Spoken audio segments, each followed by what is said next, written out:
హిందూ మతం ఇవన్నీ తీసుకొస్తున్నారంటే ఇది పొలిటికలే కదా. కాబట్టి ఈ పొలిటికల్ సిచ్యువేషన్ మారాల్సిన అవసరం ఉంది. పవన్ కళ్యాణ్ గారు కూడా ఒక కీలకమైన అంశం ప్రస్తావించారు. ఇతర మతాలను తీసుకొస్తున్నారు దీంట్లో. పాయింట్ ఏంటంటే ఇతర మతాలు అసలు ఒప్పుకుంటారా? పవన్ కళ్యాణ్ గారి డిప్యూటీ సీఎం ఏ మతాన్ని ప్రతినిధి కాదలుచుకున్నాడు? ఆయన వ్యక్తిగతంగా జూబుల్ ప్రభాకర్ గారిది ఒక మతం కావచ్చు, నాది ఒక మతం కావచ్చు, దీపక్ రెడ్డి ఒక మతం కావచ్చు. బట్ అది ఆ పొజిషన్ లోకి వచ్చినప్పుడు ఇది కాన్స్టిట్యూషన్ రిప్రజెంటేటివ్.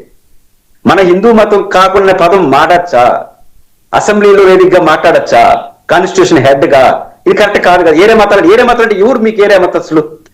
అన్ని మతాలు సమానం కదా భారత రాజ్యాంగం ప్రకారం. ఎట్లా మాట్లాడతారు ఆ పదజాలం? ఇది కరెక్ట్ కాదు కదా. వారు ఆలోచించుకోవాల్సిన అవసరం ఉంది.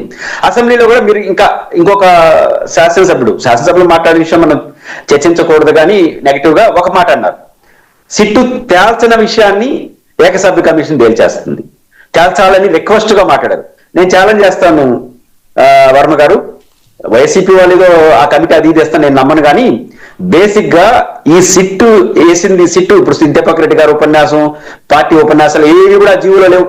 ఆ జీవోలో ఉన్నది ఏంటంటే ఏకసభ్య కమిషన్ లో ఆ ఫైండింగ్ ఆఫ్ ఎఫ్ఐఆర్ లో తేల్చిన అంశాన్ని నిర్ధారించి చర్యలకు సిఫారసు చేస్తారు. అంతకుమించి అది ఏకసభ్య కమిషన్ పోవడానికి రైట్ కూడా లేదు. పోయే ప్రయత్నం చేసి సుప్రీంకోర్టు కొట్టేస్తుంది. ఇది తెలిసి కూడా ఆ ఏకసభ్య కమిషన్ ఏదో చేయబోతుందని ఇంటర్ప్రిటేషన్ చేయడం, దానికి వీలు కంగారు పడడం, మొత్తం రచ్చ అవుతుంది. కాబట్టి ఇప్పటికైనా ముఖ్యమంత్రి గారి స్థాయి నుంచి ఒక స్టేట్మెంట్ రావాల్సింది. అందరూ కలిసి మాట్లాడతాము. కాదు, ఈ అంశం ఇదే రచ్చరచ్చ కింద ఉన్నది. ఎవరికి నచ్చినట్టు వాళ్ళు మాట్లాడుతున్నారు, ప్రచారాలు చేసుకుంటున్నారు.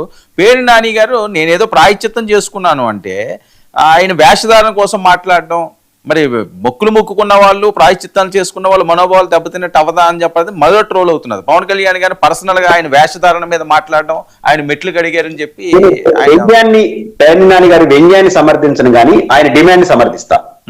మీరు ఇప్పుడు పవన్ కళ్యాణ్ గారు బాలాజీ కాలంలో చేసిన ఉపన్యాసం అసెంబ్లీ ఎందుకు చేయరు? తిరుపతిలో బాలాజీ కాలంలో చేసిన ఉపన్యాసం అది కాదు. కాబట్టి మీరు ఒకసారి ప్లే చేయండి. తిరుపతి బాలాజీ కాలం స్ట్రైట్ అవే అయోధ్య రామాలయాన్ని కూడా కలిసిందని చెప్పేశాడు. మరి ఇప్పుడు దానికి భిన్నంగా జగన్ సంబంధం లేదని మాట్లాడితే ఎటకారం చేస్తారు.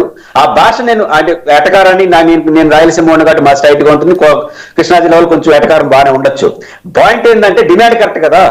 ఇప్పుడు బాలాజీ కాలం చేసిన ఉపన్యాసం అది కాదు. పవన్ కళ్యాణ్ గారి కలిసి విత్డ్రా చేసుకోండి. చంద్రబాబు గారు చెప్పారు కదా, నేను ఎన్డీడీపీ రిపోర్ట్ ఆధారంగా మాట్లాడాను, అది మీరు విత్డ్రా చేసుకోండి, నేను ఉండాల్సింది కాదు అని. అది విమర్శ వైసీపీ ఆన్సర్ క్వశ్చన్ చెప్పి ఎందుకు పోతే ఆ రోజు ఎందుకు అట్ట మాట్లాడి, ఈ రోజు ఎందుకు అట్ట మాట్లాడి విమర్శ వస్తుంది కదా. పాయచిత్తం ఎందుకు చేసుకోవాలి వర్మ గారు? తప్పు చేసిన వాళ్ళు చేసుకోవాలి. మీరు ఎందుకు చేసుకుంటారు? పాయచిత్తం తప్పు చేసిన వాళ్ళు చేసుకోవాలి. పనిష్మెంట్ అర పాయచిత్తం తప్పు చేసిన వాళ్ళు చేయాలి, లేదా తప్పు చేసిన వాళ్ళు శిక్షించాలి. తప్పు చేయని మీరెందుకు ప్రాయశ్చిత్తం చేసుకోవడం? ఇది అన్నెసరీ కదా అని నేను అంటున్నా.